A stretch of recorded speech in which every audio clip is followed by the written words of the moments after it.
Hello students.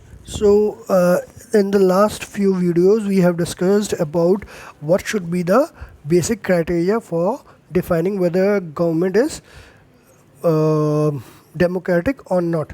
So now let's sum up the entire thought process and entire prerequisites for calling a government as democratic government. So we started with the simple definition that democracy is a form of government in which the rulers are elected by the people. We found that this definition was not adequate unless we explained some of the key words used in it. Through a series of examples, we worked out 4 features of democracy as a form of government. Accordingly, democracy is a form of government in which rulers elected by the people take all the major decisions. So whosoever is elected by the people, they take the major decisions, and elections offer a choice and fair opportunity to the people to change the current rulers. So the election should be fair and just. It should give people options to choose and select rulers. The choice and opportunity is available to all the people on an equal basis. So there should be an opportunity should be available on equal basis. The exercise of this choice leads to a government limited by basic rules of the constitution and citizen rights. So this is basically guided by the constitution and the citizen rights. So here are some of the examples you can see, which basically is talking about to match whether these matches the requisites for democracy. And why. Now we are going to discuss why democracy, and our argument broke out in Madam Lindon's class. She had finished teaching the previous section of what is democracy and asked of students if they thought democracy was the best form of government. Everyone had something to say.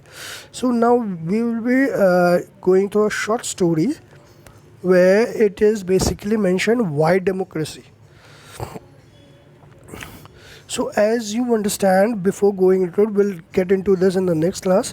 It's a long topic, so we'll get into it in the next class. But giving you a brief idea about why democracy. Democracy is important because it gives you a fair and reasonable option to choose your ruler. It is involving the people who are supposed to be ruled.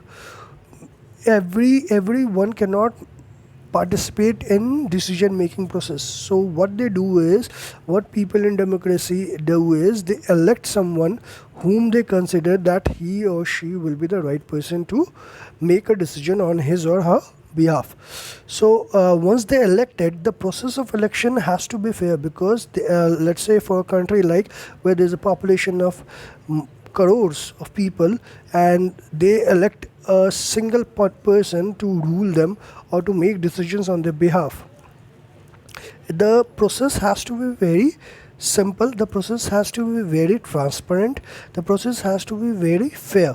So that's where the election comes in. The elections are to be conducted in a fair and free and fair and transparent manner. So it is also important for a democracy to prevail, so that people have the liberty to participate, to be in the process of making decisions for themselves. Though they don't do it directly, but they elect someone who do it directly. So they are initially initiating the process. So in the next class, we'll discuss about merits and demerits of democracy. Thank you.